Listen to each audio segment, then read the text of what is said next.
우리에게 주시는 하나님의 말씀은 마태복음 8장 18절에서 22절 말씀입니다. 마태복음 8장 18절에서 22절 말씀.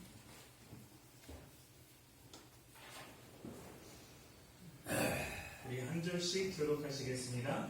마태복음 8장 18절에서 22절 말씀. 제가 먼저 18절 말씀 공독합니다.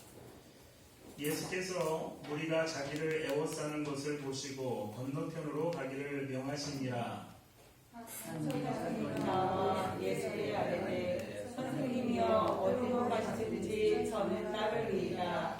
예수께서 이르시되 여우도 굴이 있고 공중의 새도 거처가 있으되 인자는 머리 둘 곳이 없다 하시더라. 제자 중에 또 한 사람이 이르되 주여 내가 먼저 가서 내 아버지를 장사하게 허락하소서. 함께 읽겠습니다. 예수께서 이르시되 죽은 자들이 그들의 죽은 자들을 장사하게 하고 너는 나를 따르라 하시니라. 아멘. 우리 옆자리에 계신 분들과 함께 인사하겠습니다. 인사하실 때 강하고 담대한 믿음을 가집시다 라고 그렇게 옆 사람들과 격려해 주시면서 우리 함께 이 시간 인사하겠습니다. 시작. 강하고 담대한 믿음을 가집시다. 오래간만에 또 이렇게 얼굴 뵙는 그러한 시간 돼서 감사합니다. 우리가 오늘 모두 다 나오신 것은 아니지만 그래도 또 오래간만에 이렇게 얼굴 볼 수 있어서 너무 감사합니다. 우리가 믿음을 이야기합니다. 그래서 우리가 믿음을 이야기할 때 믿음 앞에 붙는 여러분들 여러 가지 수식어들이 있을 수 있는데 우리가 믿음이라고 하는 그 단어 앞에 자주 사용하는 수식어, 여러분들 어떤 수식어가 있을까요? 담대한이라는 그런 우리가 수식어를 우리가 많이 쓰지 않습니까? 어떤 때는 만약에 담대한 믿음, 그러면 우리는 참 좋은 그런 의미로서 믿음을 이야기하지만 예를 들어서 연약한 믿음 이렇게 얘기한다면 조금 이렇게 부족한 그런 것을 이야기하기도 합니다. 우리는 그래서 믿음이라는 그 단어 앞에 그냥 믿음도 우리가 물론 중요하고 여러분들 믿음으로 우리가 구원받지만 담대한 믿음이라는 것을 우리가 많이 이야기합니다. 출애굽한 이스라엘 백성들이 가나안 땅에 들어가기 직전, 바로 그 직전에 그들을 인도해낸, 애굽에서 인도해낸 모세가 죽었습니다. 여러분들 너무 이스라엘 백성들에게는 충격적인 그런 사건입니다. 하나님께서는 모세의 종 여호수아를 대신하여서 이스라엘의 지도자가 되게 하셨습니다. 그러나 여러분들 이 여호수아는 지금까지 한 번도 이스라엘 백성들을 자기가 인도해야 된다, 그들을 인도해서 가나안 땅에 들어가야 된다라는 것을 생각해 보지 않았기 때문에 얼마나 이 사건이 두려운 사건인지 모릅니다. 그렇기 때문에 하나님께서는 여호수아서 1장에 여호수아에게 직접 말씀하시는데 여러분들 우리가 여호수아서 1장의 말씀을 좋아하지만 그 안에서 하나님께서 여러 번 반복해서 말씀하십니다. 뭐라고 얘기하냐면 강하고 담대하라. 오직 강하고 극히 담대하라. 내가 내게 명한 것이 아니냐. 강하고 담대하라. 두려워하지 말며 놀라지 말라. 라고 하는 그러한 이야기를 여호수아에게 계속해서 반복적으로 말씀하십니다. 여러분들 우리가 믿음에 있어서 신앙에 있어서 담대한 믿음이라는 그 이야기는 여러분들 오늘 우리에게 용기를 내라 라고 하는 그러한 말씀입니다. 용기를 내라. 담대하다라고 하는 것은 바로 우리에게 용기를 내라 라고 하는 그러한 하나님의 말씀이 강하고 담대하라라고 하는 그러한 말씀이라는 것입니다. 우리가 하나님을 믿는 믿음이 있는데 오늘 우리에게는 모두 다 믿음이 있습니다. 그런데 오늘 우리에게 믿음이 있지만 우리에게 용기가 없다라면 여러분들 그 믿음은 죽은 믿음과 같습니다. 믿음이 있는데 담대함이 없으면 오늘 우리가 그것을 행할 수 있는 용기가 없으면 우리 믿음은 아무것도 아니라는 것입니다. 이것을 조금 다르게 표현했지만 야고보서에서는 야고보 장로는 우리에게 이렇게 말합니다. 내 형제들아 만일 사람이 믿음이 있노라 하고 행함이 없으면 무슨 유익이 있으리요. 그 믿음이 능히 자기를 구원하겠느냐. 행함이 없는 믿음은 그 자체가 죽은 것이니라 라고 말합니다. 행함이 없는 믿음은 죽은 것. 여러분들 행함에 우리에게 있어서 가장 필요한 것이 무엇입니까? 가만히 앉아서 되는 것이 아니라 용기를 내서 담대함으로 우리가 무엇을 하는 것처럼 마찬가지로 오늘 우리에게 용기가 없는 그러한 믿음, 담대함이 없는 그러한 믿음은 마치 죽은 믿음과 같다라는 것입니다. 여러분들 우리가 믿음으로 무엇을 행할 수 있는 그 시발점, 믿음으로 우리가 무엇을 행하는데 그 첫 시작은 바로 우리 안에 있는 용기에 있습니다. 그리고 그 믿음으로써 우리는 열매를 맺는 것이 우리의 신앙의 모습입니다. 예수님께서 오늘 예수님을 따르는 그 제자들에게 필요한, 그들에게 요구되어지는 것을 오늘 간략하게 그렇게 말씀하십니다. 오늘 예수님이 짧게 간략하게 말씀하신다고 해서 제자가 되는, 예수님의 제자가 되는 것이 그렇게 간략하고 별로 그렇게 중요하지 않은 것이 아니라 아주 중요하게 우리에게 말씀하십니다. 오늘 우리도 주님의 제자입니다. 오늘 우리는 하나님을 믿고 우리가 예배하며 나왔지만 우리 모두는 이 시간 예수님의 제자입니다. 오늘 우리가 예수님의 제자로서 그냥 제자의 이름만 가지고 있는 사람이 아니라 진정한 용기를 통해서, 담대한 믿음을 통해서 오늘 우리 모두가 열매 맺는 그러한 주님의 제자들 되어지기를 주님의 이름으로 축원합니다. 오늘 우리가 진정한 용기를 내는 그런 주님의 제자는 어떤 사람이냐? 오늘 이 본문을 통해서 우리가 세 가지를 한번 살펴보도록 하겠습니다. 먼저 진정한 용기는 성공과 실패에 연연하지 않습니다. 여러분들 우리가 한번 이 말씀을 한번 따라해 보겠습니다. 진정한 용기는 성공과 실패에 연연하지 않는다. 시작. 진정한 용기는 성공과 실패에 연연하지 않는다. 여러분들 19절 말씀 봅니다. 한 서기관이 나와 예수께 아뢰되 선생님이여 어디로 가시든지 저는 따르리이다. 여기서 서기관은 율법을 가르치는 선생입니다. 여러분들 당시에 유대인들 사회에서는 아주 존경받는 그러한 사람 중에 한 사람입니다.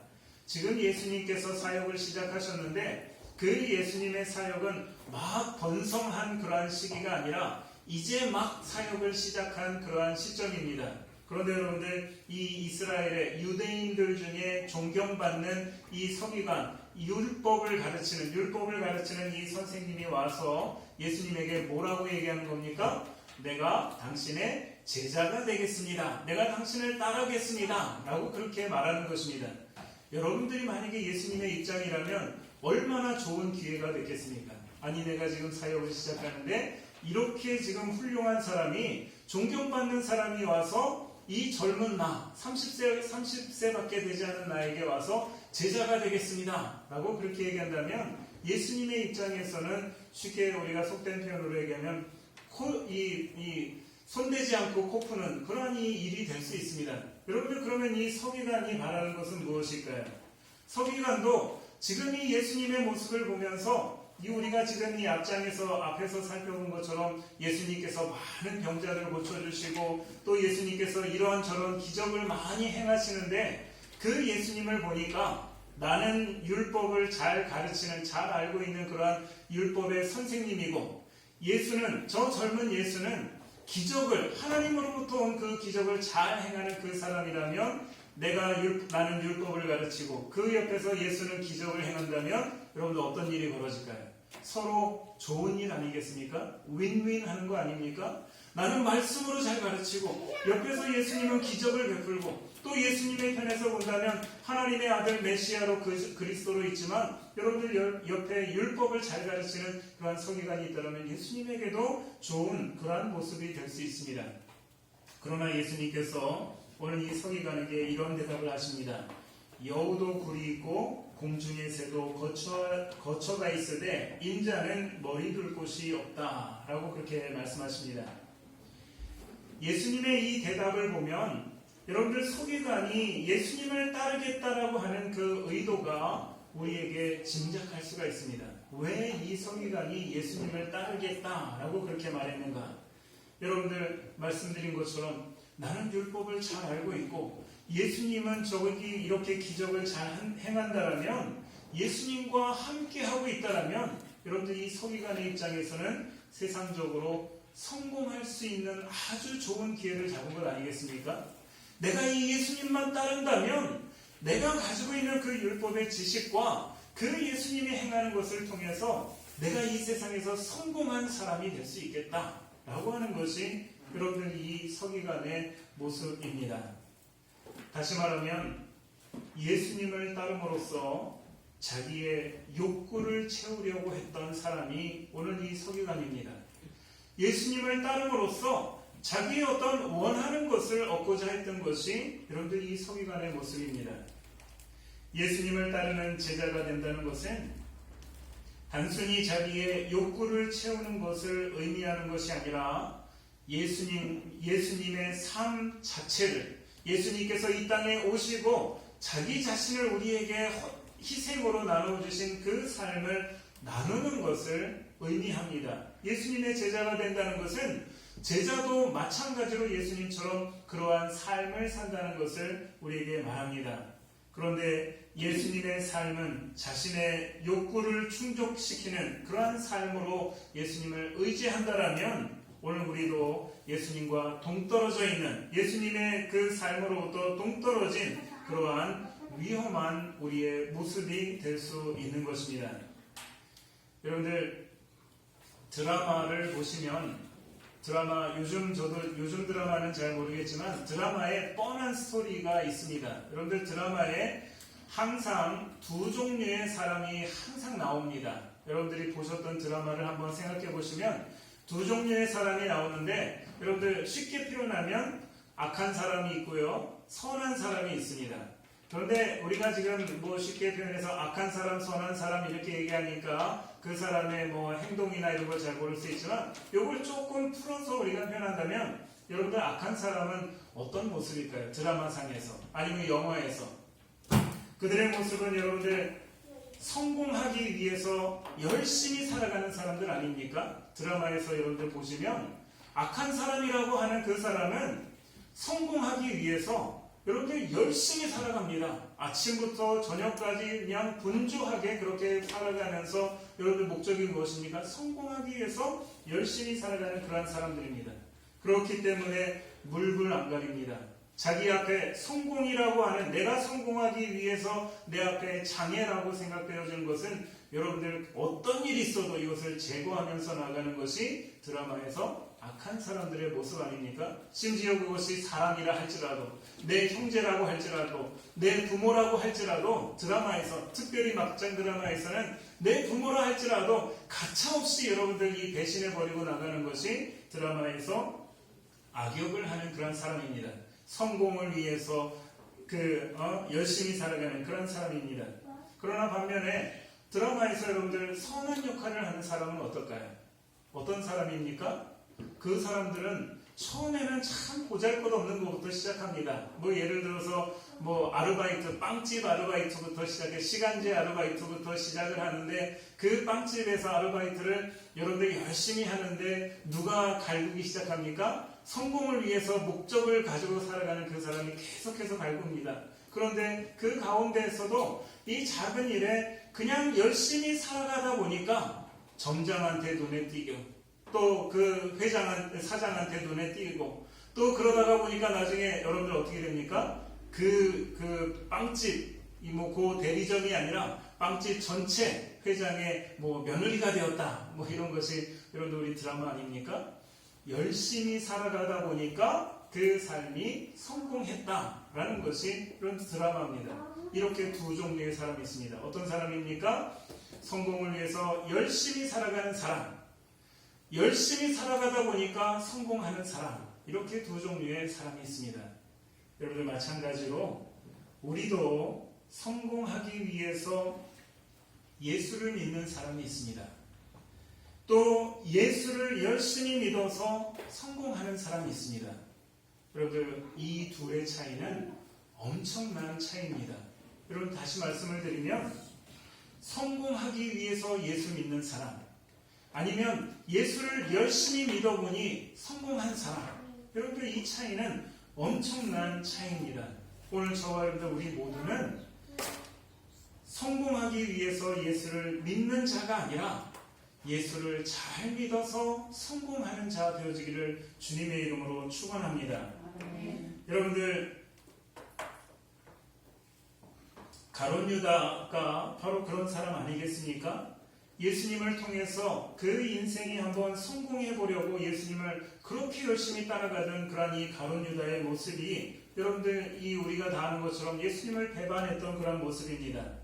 그런데 오늘 이 서기관의 모습도 예수님의 제자로 따르겠다라고 하지만 자기 성공을 위해서 예수님의 제자가 되겠다면 그도 역시 자기 욕구를 충족하지 못한다면 내가 이만큼 성공하고 싶은데 그것을 여러분들 예수님이 이루어 주시지 않는다라면 마치 가룟 유다처럼 예수님을 은 30에 팔 수도 있는 것이 오늘 이 서기관의 모습입니다.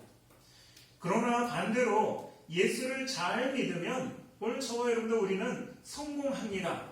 이건 여러분들 성경의 약속인 거예요. 여러분들, 이것은 제가 여러분들 위로해 주려고 하는 그런 말씀이 아니라 성경의 약속은 우리가 성공하기 위해서 예수 믿으라는 것이 아니라 예수 믿어서 복 받으라는 것이 여러분들 성경의 약속입니다. 예수 믿어서 성공하라는 것이 여러분들 이 성경의 약속입니다. 여러분들 대표적인 약속이 무엇일까요? 요한복음 3장 16절에도 이렇게 얘기합니다. 하나님이 세상을 이처럼 사랑하사 독생자를 주셨으니 이는 그를 믿는 자마다, 여러분들 그를 믿는 자마다, 예수를 믿는 자마다 멸망하지 않고 영생을 얻게 하려 하심이라. 여러분들 뭐라고 얘기하면 순서가 너무 중요합니다. 너희가 멸망하지 않고 영생을 얻기 위해서 예수를 믿어라가 아니라 그를 믿는 자는 누구든지 멸망하지 않고 영생을 얻는다. 이것이 성경의 약속입니다. 여러분들 무슨 말입니까? 우리가 성공하기 위해서 예수 믿는 것이 아니라 예수 믿어서 성공하라 라는 것이 성경의 말씀이라는 것입니다. 여러분들 우리는 어떠합니까? 오늘 저와 여러분들 우리는 어떠합니까? 성공하기 위해서 예수를 믿으십니까? 아니면 예수를 믿어서 성공하시기를 원하십니까? 성공하기 위해서 예수를 따르겠다는 한 서기관에게 예수님이 하신 대답은 여우도 굴이 있고 공중의 새도 거처가 있으되 인자는 머리 둘 곳이 없다. 여러분들 그 다음 예수님이 어떤 말씀을 하고 싶으실까요? 이 서기관에게 예수님은 어떤 말씀을 하시고 싶으실까요? 네가 원하는 그 성공을 위해서 따른다면 나는 그런 것을 채워줄 수 있는 그러한 예수가 아니다 라고 예수님 말씀하시지 않겠습니까? 오늘 우리가 성공을 위해서 예수님을 따른다면 오늘 저와 여러분들 우리에게도 예수님은 똑같이 말씀하십니다. 나는 네가 원하는 그 성공은 나는 채워줄 수 있는 그러한 예수는 아니다. 그러나 성경에서 약속이 있는 것처럼 나를 믿는 자는 누구든지 멸망치 않고 영생을 얻게 된다 라는 것을 예수님은 그에게 말하고 싶으셨을 것입니다. 오늘 우리가 예수를 믿는다고 할 때, 우리가 예수님의 제자가 된다고 할 때 여러분들 우리 안에 한 가지 우리는 결단해야 됩니다. 그래서 우리가 용기가 필요한 것인데 비록 내가 성공하지 못한다 할지라도 예수를 따르겠다라고 하는 그 결심, 여러분들 이것이 용기 있는 믿음이요 그것이 담대한 믿음이라는 것입니다. 여러분들 우리가 이렇게 용기를 가지고 담대함을 가지고 내가 설령 성공하지 못한다 할지라도 그래도 내가 예수님 믿고 가겠습니다. 예수님 믿겠습니다. 라고 하는 그것이 여러분들 담대한 믿음, 용기 있는 믿음이라는 것입니다. 둘째로 진정한 용기는 자신의 본분을 잊지 않는 것입니다. 여러분들 우리가 한번 따라해 보겠습니다. 진정한 용기는 자신의 본분을 잊지 않는 것이다. 시작. 진정한 용기는 자신의 본분을 잊지 않는 것이다. 21절 말씀 보겠습니다. 제자 중 또 한 사람이 이르되 주여 내가 먼저 가서 내 아버지를 장사하게 하옵소서. 그렇게 말합니다. 여러분들 이 사람의 모습을 보면 최소한 이 사람은 앞절에 이야기하는 그 서기관처럼 자신의 성공을 위해서 예수님을 따르겠다라고 하는 그런 사람은 아니었습니다. 자신의 성공을 위해서 나는 내 성공을 위해서 당신을 따르겠습니다라고 하는 그런 사람은 아닙니다. 그렇기 때문에 본문에 보면 제자 중에 또 한 사람, 즉 다시 말하면 이 마태가 기록하는 이 사람은 자기 성공을 위해서 따르는 사람은 아니고 예수님의 제자로 지금 이 부름을 받은 그러한 사람 중에 한 사람이라고 그렇게 말하는 것입니다. 그런데 여러분들, 이 사람의 요구를 보면 너무나 당연하고 또 그렇게 해야 할 만한 중요한 일 아니겠습니까? 지금 자기 아버지가 장사를 지내야 되는데 아버지의 장사를 좀 지내게 해달라고, 그거 허락해달라고 이야기하는데 예수님이 뭐라고 대답하시냐면 그 사람에게 죽은 자들이 그들의 죽은 자들의 장사하게 하고 너는 나를 따르라. 여러분들, 이 이야기를 들으면 예수님이 참 매정한 사람처럼 봅니다. 참 매정합니다. 아니, 지금 상황이 내가 다른 때도 아니고 아버지가 지금 돌아가셔서 장례를 치러야 하는 그 상황에 내가 거기도 지금 잠깐 못 갔다 오는 그러한 제자라면 여러분들 얼마나 그 예수님이 여러분들 매정한 그런 모습이겠습니까? 예수님께서 이 제자에게 이렇게 말씀하시는 것은 제자가 되려면 가정을 포기하라는 말씀을 이야기하지 않습니다. 제자가 되려면 너의 아버지와 어머니도 다 이 무시해버리는 그러한 이 아나무인 그러한 자를 예수님이 말씀하시는 것이 아닙니다. 하나님께서는 성경에 여러분들 에덴 동산에서부터 가정을 이루신 이가, 가정을 만드신 이가 하나님이십니다. 가정을 만드신 이가 여러분들 이 가정의 그러한 이 원칙을 파괴하겠습니까? 여러분들, 성경에는 이 하나님께서 하나님의 말씀을 또 그 신앙과 믿음을 가정을 통해서 대대로 이어지게 하나님이 그렇게 만들어 주셨습니다. 여러분들, 신약에 와서는 어떻게 합니까? 여러분들, 이 신약의 성경에 많은 것을 쓰셨던 사도 바울은 특별히 여러분들 에베소서에서는 그 가정을 어떻게 바르게 세워가느냐라는 것을 성경을 통해서 우리에게 말씀하십니다. 그러면 예수님이 하시는 이 말씀은 예수님의 제자에게 제자로서의 본분이 있음을 말해주는 것입니다. 여러분들, 제자는 제자로서의 본분이 있습니다. 세상에 자기 가족이 소중하지 않은 사람이 어디 있습니까? 여러분들, 자기 아버지가 소중하지 않은 사람 어디 있습니까? 자기 어머니가 소중하지 않은 사람이 세상에 어디 있습니까? 그러나 예수님의 제자가 되는 일은 자기 본분을 지키는 것, 내가 어떤 본분을 가지고 있느냐, 그 본분을 지키는 것, 여러분들, 이것은 삶의 도리라기보다 먼저 용기 있는 사람이 그 자기 본분을 지킬 수 있다는 것입니다. 이것이 여러분들 성경에서 얘기하는 담대함의 또 하나의 그러한 모습입니다. 자기 본분을 지키는 것, 여러분들, 여기에는 용기가 필요합니다. 예전에 어느 대학 교수님이 강연을 하시는데 자기가 경험했던 그러한 이야기를 하시는 그 이야기를 들었습니다. 근데 이 교수님이 어느 날 강의실을 찾아가는, 이제 수업 시간이 돼서 강의실을 가는 그 복도를 걸어가는데 갑자기 전화가 와서 전화를 받았습니다. 무슨 전화냐면 자기 아버지가 갑작스럽게 돌아가셨다라는 그러한 이 전화를 받았습니다. 자기는 아들이고 자기는 지금 이제 아버지가 갑작스럽게 돌아가셨다라고 하는 그 전화를 받습니다. 여러분들, 그런데 그 교수님이 어떻게 해야 될까요? 지금 강의실에 학생들은 이미 다 모여서 수업을 들을 준비를 다 하고 있습니다. 만약에 이 교수님이 당연히 그 강의실에 가서 내가 지금 들어오는 길에 이러이러한 전화를 받았는데 내 아버지가 지금 돌아가셨으니 오늘은 휴강합시다. 여러분들, 그 이야기를 듣고서 그 학생들 중에 안 됩니다. 여러분들, 교수님 지금 수업을 해야 됩니다. 이렇게 얘기할 학생이 있을까요? 아마 그 강의실에 200명이 있다라면 그 200명이 교수님 위로해주면서 얼른 가십시오. 이렇게 다 이야기를 해주었을 것입니다. 그런데 여러분, 이 교수님이 어떤 선택을 하셨을까요? 얘기하지 않았어요. 강의실에 들어왔습니다. 물론 예전처럼 똑같은 그런 마음 가지고 할 수는 없었겠죠. 그러나 그 수업을 100분의 수업을 다 마치고 여러분들, 그래서 장례식장을 갔다라는 그런 이야기를 합니다. 그분이 나중에 그 강연에서 이야기를 하면서 여러분들, 왜 그 마음이 수업을 하는 내내 왜 그 마음이 여러분들 쓰리지 않고 돌아가신 아버지도 아버지지만 여러분들 그 옆에 홀로 남겨져 있을 그 어머니를 생각하면 여러분들 그 자리에 서 있다라는 것이 얼마나 힘든 그러한 상황이었겠습니까? 그러나 여러분들 이 교수는 교수로서의 자기 본분을 그 자리에서 다 했다는 것입니다. 여러분들 요즘 TV에서 트로트 무슨 이런 경연대회 같은 뭐 경연이라고 얘기해야 되나 그런 프로가 여러분들 많이 있지 않습니까? 그 중에서 제가 한 컷을 제가 봤는데 개그맨 중에도 여러분들 그러한 이야기를 하는 사람이 있습니다. 개그맨으로서 지금 녹화하는 중인데 녹화하기 바로 전인데 개그맨이니까 웃겨야 되는 거 아닙니까? 그런데 녹화 들어가기 전에 자기 아버지가 지금 병원에 있었는데 전화가 왔습니다.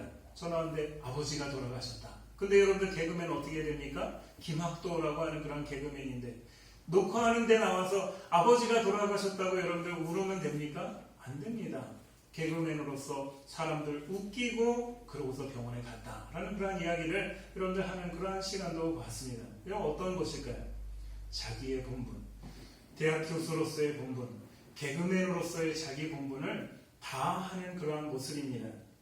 그러나 오늘 여러분들, 오늘 우리가 이 말씀을 보면 이 제자의 모습은 여러분들 어떠할까요?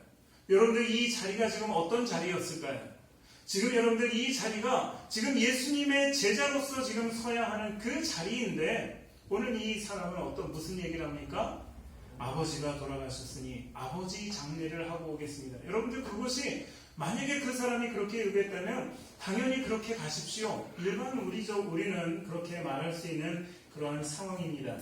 그러나 여러분들 예수님께서 그 사람에게 하시는 이야기는 먼저 너의 본분을 다하라 라고 하는 그 이야기를 그 제자에게 주시는 말씀입니다. 여러분들 우리가 누구를 제가 폄하하거나 그러고 싶은 마음은 아니지만 우리가 얼마 전에 한 장관 후보자의 그 청문회를 우리가 볼 때 그러한 마음이 있었습니다. 여러분들 우리가 그 장관 후보자의 청문회에 그 자리에 그 장관이 우리가 어떤 모습으로 우리의 원하는 모습은 그 장관의 모습으로서 그가 발언해주고 이야기하는 것을 우리가 원하지 않습니까? 그런데 그 장관은 자기 아내가 그 순간에 어려움 당할 때에 장관으로서가 아니라 그 여자의 남편으로서 내 아내가 이 어려움 당할 때 누가 전화하지 않겠느냐 이런 얘기를 합니다. 그런데 우리가 원하는 것은 아내의 남편으로서의 그 이야기가 아니라 당신은 장관 후보자로서 그것을 어떻게 생각하느냐를 이야기하는데 그 사람은 자꾸 무슨 얘기를 합니까? 남편으로서의 이야기를 합니다. 그런데 우리가 이것을 보면서 우리가 속 시원하지가 않습니다. 왜 그럴까요? 자기 본분을 지금 망각했기 때문에 장관 후보자로서의 본분을 망각했기 때문에 여러분 집에 가서 아내의 남편으로 되는 것 당연한 일입니다. 그러나 그 본분을 망각했을 때 그것이 오늘 우리에게 적절하지 않다는 것입니다. 여러분들 저는 교회에 있으면 목사입니다. 가정으로 돌아가면 남편이고 아버지입니다. 그런데 제가 교회에서는 목사인데 집에 돌아가서도 목사로 있으면 여러분들 어떻게 될까요? 저희 자녀들과 저희 아내에게 설교를 날마다 이렇게 한다면 여러분들 저희 가정은 어떻게 될까요? 얼마나 피곤하겠어요. 여러분들 제가 저희 집에 가서도 저희 아내에게 이렇게 하면 신앙이 있는 사람이 이렇게 하면 되겠습니까? 하나님의 말씀에 창세기 몇 장 몇 절에 보면 이렇게 돼 있는데 이렇게 얘기하면 여러분 얼마나 피곤하겠습니까? 저희 자녀들도 마찬가지로 여러분들 때로는 게임할 때도 있고 그냥 흐트러진 모습으로 있는데 하나님의 말씀에 제자는 이러면서 그 얘기를 하면 얼마나 여러분들 힘들고 피곤합니까? 또 마찬가지로 반대로 여러분들 제가 가정에서는 아버지요 남편으로 있지만 제가 이 교회에 왔는데도 마찬가지로 물론 저희 자녀들 제가 사랑하고 제 아내를 제가 사랑하지만 여러분들 교회에 왔으면 우선 저의 본분은 무엇입니까? 목사입니다. 그런데 여러분들 제가 아직도 아버지나 남편으로서의 그런 모습으로 있다라면 이것도 올바른 그러한 모습은 아니라는 것입니다. 미국의 기독교 저술가 중에 맥스 루케이도라고 하는 그러한 목사님이 있습니다. 그분의 대표적인 책이 목마름이라는 그런 책이 있는데 여러분 저도 한번 찾아봤는데 오래돼서 그런가 책을 제가 찾지를 못했어요. 그런데 그분이 그 책의 표지에 자기 자신을 소개하는 그런 이 말에 여러분들 대부분 자기 이 책의 작자를 소개할 때 무슨 이야기를 쓸까요? 어디서 태어났고 학력이 어떻고 또 경력이 어떻고 어떤 책들을 저서했는가 라고 하는 그런 것들을 쓰지 않습니까? 그런데 이 맥스 루케이도라고 하는 그분은 그 책 표지에 자기 자신을 소개하는데 이렇게 얘기합니다. 전임 목회자, 나는 전임 목회자입니다. 나는 전임 저술가입니다. 나는 전임 남편입니다. 나는 전임 아버지입니다. 라고 그렇게 4가지를 썼습니다. 여러분 그 말은 무엇일까요? 그가 목회자로서 교회에서 목회자로 있을 때는 그는 목회자의 본분을 다합니다. 라는 그 이야기를 하는 것이고 또 그가 나는 전임 저술가입니다. 라고 그렇게 이야기할 때 내가 책을 써야 하는 그 순간에는 나는 그 일의 본분을 다합니다. 라는 그 이야기고 나는 전임 남편입니다. 전임 아버지입니다. 라고 하는 것도 내가 아내에게 아이들에게 내가 아버지로서 아니면 남편으로 있어야 돼. 그때 나는 그 본분을 다하는 사람입니다. 라고 하는 그러한 이야기가 여러분들 아니겠습니까? 여러분들 이렇게 행할 수 있는 것 내가 그 본분을 다 할 수 있는 것, 그 자리에서 그 본분을 다 할 수 있는 것, 이것도 용기 있는 사람만 할 수 있습니다. 그런데 예수님에게 아버지를 장사하게 허락하옵소서 말한 제자는 지금 예수님의 제자로 있어야 할 그 자리에 무슨 역할을 하겠다는 것입니까? 아들의 역할을 하겠다는 겁니다.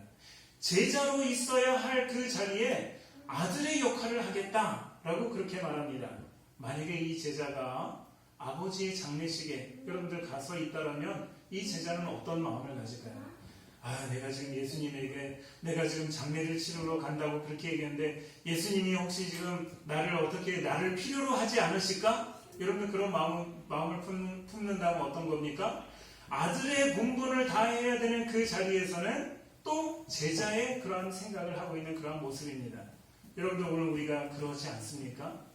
오늘 우리가 있는 그 자리에서 우리는 우리의 본분을 다해야 되는데 내가 있어야 하는 그 자리에 그 본분을 다하는 것이 아니라 내가 다른 생각들을 하면서 내가 그렇지 않을까 이 생각을 하고 있다면 오늘 우리는 용기 있는 그런 믿음, 담대한 믿음이 아니라는 것입니다. 지금 여러분들 예배자로서 본분을 다하고 있습니까? 여러분들 지금 예배자로서 용기 있고 담대한 믿음을 여러분들 지금 가지고 있습니까? 여러분들 가정으로 집으로 돌아가셨을 때 아버지로서 아니면 어머니로서 여러분들 본분을 다하는 사람, 그 사람이 용기 있는 담대한 믿음의 소유자입니다. 여러분들 직장도 마찬가지고 여러분들이 직장에서 여러분들 직원으로서의 본분을 다하는 사람, 그 사람이 용기 있는 담대한 믿음을 가진 사람인 것입니다. 셋째로 지금 우리 성경에서 마태복음 9장에서 8장에서는 여러분들 더 나와 있지 않지만 누가복음 9장에 보면 오늘 이 본문 말씀과 같은 말씀이 나와 있습니다. 그런데 오늘 이 본문에서는 2명의 사람이 나오잖아요. 한 서기관과 제자 중 한 사람이라고 해서 2명이 나오는데 누가복음 9장에 가면 똑같이 이야기를 하는데 한 사람이 더 나옵니다. 이 누가복음 9장에 61절, 62절에 나오는데 이렇게 말합니다. 또 다른 사람이 이르되 주여 내가 주를 따르겠나이다마는 나로 먼저 내 가족을 작별하게 하소서. 예수께서 이르시되 손에 쟁기를 잡고 뒤를 돌아보는 자는 하나님의 나라에 합당하지 아니하니라 하시니라. 예수님이 그렇게 얘기하십니다. 세 번째 사람이 등장합니다. 여러분들 우리가 한번 정리를 잠깐 해보면 19절에 나오는 서기관은 우리가 이미 말씀드렸던 것처럼 아직 제자가 아닌 사람이었습니다. 그러면 21절에 나오는 사람은 무엇입니까? 제자 중에 한 사람이라고 얘기하니까 그 사람은 그래도 제자로 입문한 사람이라고 그렇게 얘기할 수 있습니다. 그러면 누가복음 9장에 나오는 그 사람은 어떤 사람일까요? 예수님께서 그에게 말씀하시는 것이 손에 쟁기를 잡고 라고 그렇게 이야기한 것처럼 이 사람은 예수님의 제자로서 지금 맡은 바 일이 있는 사역을 하고 있는 그러한 제자라고 그렇게 말할 수 있습니다. 그래서 좀 예수님이 그 단계가 좀 있지 않습니까? 예수님의 제자로서 아직 입문하지 않은 사람, 입문하는 사람, 지금 사역을 한참 하고 있는 그런 사람의 그런 모습이 누가복음 9장 61절 62절에 나오는 그런 말씀이라는 것입니다. 예수님의 제자로서 진정한 용기는 예수님에게 집중하는 것입니다. 이것이 셋째입니다. 여러분들 예수님의, 우리도 한번 따라해 봅시다. 진정한 용기는 예수님에게 집중하는 것이다. 진정한 용기는 예수님에게 집중하는 것이다. 제가 얼마 전에 이 동영상을 봤는데 잘 훈련된 세파트 개 있지 않습니까? 세파트를 훈련된 그 개를 여러분들 봤습니다. 그런데 그 개가 얼마나 훈련이 잘 되어 있냐면, 여러분들 이 개 주인이 뭐 우리가 쉽게 얘기하면 손 뒤집어 빵 하면 뒤집는 이 정도 수준이 아니에요. 여러분들 주인이 시선만 멀리 딱 쳐다보면 그 개가 무엇을 원하는지를 다 압니다. 그렇게 이 주인이 뛰어라고 하면 그냥 전력 질주를 하는데 한 20m, 30m를 뛰다가도 주인이 그만이라고 하면 그냥 이렇게 개가 뛰다가 성큼성큼 이렇게 멈추는 것이 아니라 그 자리에 탁 씁니다. 그러면 어떻게 될까요? 뭐 전력 질주하다 보니까 그 미끄러지지 않습니까? 거기를 쫙 미끄러지도록 더 뛰지 않는 정말 놀라운 그런 이 세파트를 봤습니다. 그런데 여러분들 그 셰퍼드가 이 개가 여러분들 제가 그걸 보면서 제가 감동받은 게 무엇이냐면 그 주인에게 절대 시선을 떼지 않는다는 거예요. 주인이 뭐라고 하든 어떤 말을 하든 그 주인에게 시선 떼지 않는 것이 여러분들 그것이 너무나도 대단했습니다. 한 20분, 30분을 그러한 모습을 보는데 단 1초도 주인에게서 시선을 떼지 않는 그러한 개의 모습을 봤습니다. 여러분들 이것이 바로 그 개가 이렇게 주인에게 집중하고 시선을 집중하고 있을 때에 그 개를 사람을 살리는 인명구조용 개로 쓰임받을 수 있습니다. 여러분들 그 개가 그냥 그렇게 훈련받고 나서 끝난 것이 아니라, 그것이 전부가 아니라 이렇게 훈련된 개는 인명구조용으로 생명을 살리는 개로서 여러분들 쓰임받습니다. 그러나 집중하지 않는 개, 여러분들 우리가 주변에서 보는 집중하지 않는 그런 개는 어떨까요? 여러분들 어떤 일이 생겼을 때 그 개를 향해서 야 들어가서 사람을 구해와, 여러분들 그 개가 들어갑니까? 절대 그렇지 않습니다. 주인에게 집중하는 개는 인명구조용 개로 쓰임받으라는 것입니다. 오늘 마찬가지로 오늘 저와 여러분 우리가 우리의 주님 대신 우리 주님에게 집중하는 사람은 우리 주님에게 쓰임받는 그런 제자가 됩니다. 그러나 주님에게 집중하지 않는다라면 여러분 우리는 주님에게 쓰임받지 못한다는 것입니다. 오늘 우리의 삶에 너무 많은 것들이 우리에게 있기 때문에 여러분들 우리가 집중하지 못하는 것 아니겠습니까? 제가 군대에 있을 때 혹한기 훈련을 갑니다. 군인들은 혹한기 훈련을 매년 가는데 그 혹한기 훈련을 하는 그 시점이 언제냐면 1월 말이나 2월 초 가장 추울 때, 여러분들 저도 훈련을 나가면 보통 제가 이 혹한기 훈련을 나간 게 한탄강 북쪽으로 이 훈련을 나가는데 아침에 훈련 나가서 이 온도계를 보면 보통 영하 20도 이럴 때 여러분들 혹한기 훈련을 나가서 텐트 치고 뭐 일주일 정도 거기서 훈련을 합니다. 그러면 우리가 만약에 여러분들이 생각해 보십시오. 혹한기 훈련을 지금 내일 나간다. 그러면 여러분들 무엇을 준비하시겠습니까? 내복도 준비하고 두터운 양말도 준비하고, 요즘같이 옛날에는 그런 거 없었지만 요즘같이 여러분들 손난로 있으면 손난로도 몇 개 준비하고 귀마개도 준비하고 여러분들 추위를 이길 수 있는 여러 가지들을 여러분들 준비하지 않겠습니까? 그리고 또 혹한기 훈련 때는 만약에 우리가 나갔다가 좀 추우면 좀 커피도 끓여 먹을 수 있는 믹스 커피도 몇 개 준비하고 라면도 준비하고 버너도 준비하고 여러 가지를 다 준비해 나갈 수 있습니다.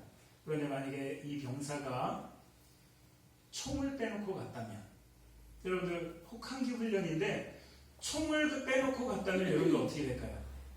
이거는 훈련이 아니라 캠핑이 되는 겁니다. 캠핑. 놀러 가는 거예요.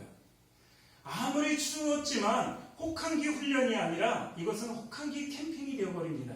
그런데 다른 거 다 빼놓고 간다 할지라도 군인이기 때문에 총을 들고 가면 이거는 훈련이 됩니다.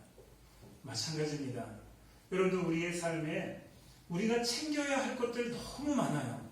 여러분들 뭘도 챙겨야 되고 뭐도 챙겨야 되고 혹한기 훈련이니까 뭐 뜨뜻한 뭐도 챙겨야 되고 입을 것도 챙겨야 되고 덮을 것도 챙겨야 되고 쓸 것도 챙겨야 되고 여러분 그렇지만 제일 중요한 거 군인에게 총은 여러분 혹한기 훈련에서는 제가 3년 경험해 왔지만 총을 가져가서 한 번도 써본 적이 없습니다. 그런데 군인은 그 총을 가지고 가야 됩니다. 마찬가지로 우리가 주님의 제자라면 오늘 우리가 이 세상에 챙겨야 할 것들이 너무 많지만 예수님을 잊어버리면 여러분들이 예수님을 잊어버리면 아무것도 아니라는 거예요. 우리가 챙겨야 할 것이 너무 많고 우리가 관심 가져야 될 것이 너무 많지만 여러분들 예수님을 집중하지 않으면 오늘 우리는 종교 활동은 할 수 있지만 우리의 믿음은 바로 설 수 없습니다. 우리가 예수님을 잊어버리면 우리가 봉사활동은 할 수 있지만 우리는 예수님을 바로 만날 수 없습니다. 예수님의 제자가 될 수가 없다는 것입니다. 우리는 어느 순간이라 할지라도 어떤 순간이라 할지라도 예수님에게 집중하시기를 주님의 이름으로 축원합니다. 오늘 예수님이 오늘 저와 여러분들의 주인이시기 때문에 우리가 주님이라고 부르는 것이 예수님 우리의 주인이라고 하는 것 아니겠습니까? 예수님에게 귀를 기울이시고 예수님에게 시선을 고정하시는 그런 예수님에게 집중하시기 바랍니다. 그리고 여러분들 또 한 가지 우리가 이 세상에 챙겨야 될 건 너무 많지만 그것들 중에 예수님을 반드시 먼저 챙길 수 있는 저와 여러분들이 되어질 때 이것이 온전한 예수님의 제자의 길이 되어지는 것입니다. 여러분들 그런데 그것이 그냥 쉽지가 않아요. 여러분들 용기 있는 자 담대한 자만이 예수님에게 집중할 수 있습니다. 담대한 자, 용기 있는 자만이 예수님에게 여러분들 집중할 수 있는 것입니다. 우리가 예수님을 챙겨 집중할 수 있는 여러분들 우리의 삶에 시간을 만드셔야 됩니다. 그냥 내가 이렇게 하다가 예수님이 내 삶에 어느 날 찾아오셔서 예수님의 제자로 불러주시고 우리를 사용하신다? 그렇지 않습니다. 우리의 삶에 여러분들 시간을 내셔서 예수님을 집중할 수 있는 그러한 시간을 가지시기 바랍니다. 하루에 1시간이라도 여러분들 하루에 1시간이라도 예수님에게 집중하고 예수님을 챙기시기 바랍니다. 예수님께서 겟세마네 동산에서 기도하실 때에 베드로와 요한과 안드레를 데리고 올라가셨습니다. 그리고 예수님께서 기도하러 가시면서 제자들에게 너희는 여기 머물러 나와 함께 깨어있으라 라고 그렇게 말씀하십니다. 그러면서 예수님은 지금 기도하러 조금 멀리 더 기도하러 가셨다가 돌아와서 보니 그 3명의 제자들이 다 자고 있습니다. 근데 자고 있는 그 중에 베드로에게 예수님이 이런 말씀을 하십니다.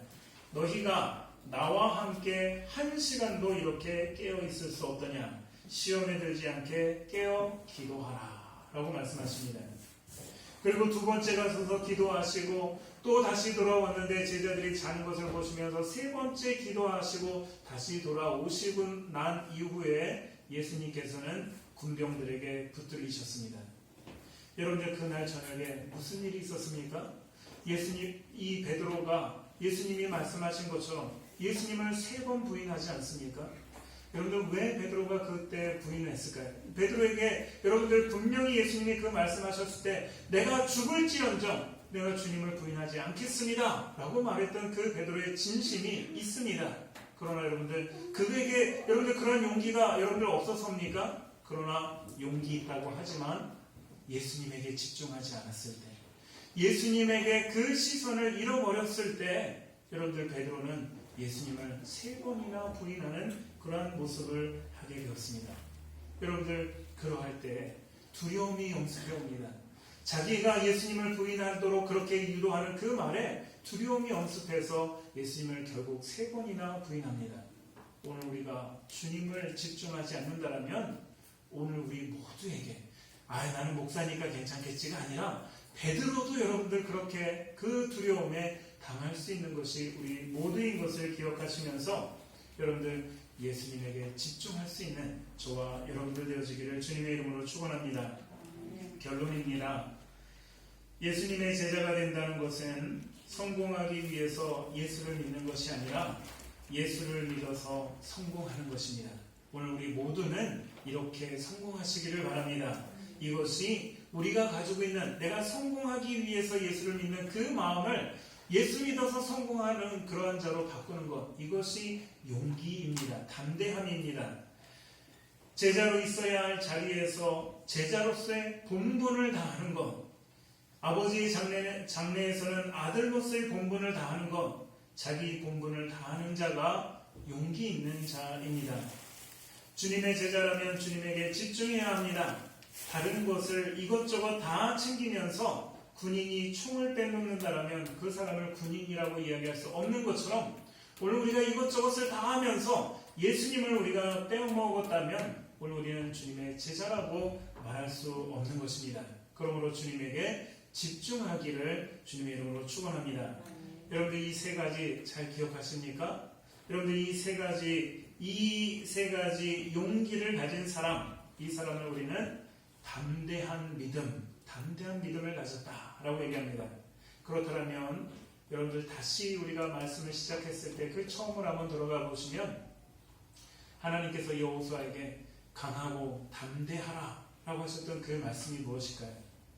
내 마음에 그냥 결단하고 그래 나 괜찮아 할 수 있어 이 정도를 이야기하는 우리 마음의 느낌을 이야기한 것이 결코 아닙니다. 우리의 생각을 바꿔야 됩니다. 내가 성공하려고 내가 하나님 믿었다면 여러분들 이 시간부터 예수 믿고서 성공하는 저와 여러분들 되시기 바랍니다. 여러분들 내가 지금 내 현재의 그러한 이 모습에서 우왕좌왕하면서 내 본분을 못하고 있다면 내가 선자리에 본분을 다하시기를 바랍니다. 그리고 세 번째로 내가 지금 예수님을 시선에서 놓치고 지금 그러고 있다면 예수님에게 집중하는 그런 시간을 여러분들 만드셔야 돼요. 내가 언제 시간이 나면 예수님을 보겠다? 여러분들 우리 인생을 통틀어서 그렇게 시간을 갖는다 할지라도 단 1분도 그렇게 가질 수가 없습니다. 먼저 여러분들 하나님 앞에 주님을 내가 집중하는 시간을 내가 갖겠습니다. 결단하면서 그렇게 나아갈 때에 우리의 믿음이 강하고 담대하라 라고 한 그 말씀이 오늘 저와 여러분들에게 이루어지는 것입니다. 이 시간 함께 기도하겠습니다. 사랑의 하나님 아버지, 우리가 여호수아 1장의 말씀을 보면서 여호수아에게 강하고 담대하라 라고 하셨던 이 하나님의 말씀을 우리가 참 좋아합니다. 그래서 우리가 담대한 믿음을 갖기를 원합니다. 그런데 아버지 하나님, 오늘 우리가 이렇게 담대한 믿음, 용기 있는 믿음이라고 이야기할 때 마치 이것이 우리의 마음에 어떤 느낌, 우리가 할 수 있는 어떤 그러한 이 느낌이 아니라 오늘 우리에게 이 세 가지를 말씀해 주셨습니다. 아버지 하나님, 내가 가지고 있는 성공하기 위해서 예수를 믿는 것이 아니라 예수 믿어서 성공하는 그러한 용기, 또한 내가 지금 있는 그 자리에서 예배자로 있을 때 예배자로서의 본분을 다하는 것, 아들로 있을 때는 아들로서의 본분을 다하는 것, 또 내가 어느 자리에 직원으로 있다면 하나님 그 본분을 다하는 것이 오늘 우리에게 용기인 것을 이 시간 고백합니다. 뿐만 아니라 내 삶에 하나님을 향해서 우리 주님을 향해서 집중하는 것이 오늘 우리에게 용기요 담대함인 것을 이 시간 고백합니다. 아버지 하나님, 우리의 삶이 그러한 모습 되어지도록 인도하여 주시옵소서. 모든 말씀 우리 주 예수 그리스도의 이름으로 간절히 기도하옵나이다. 아멘.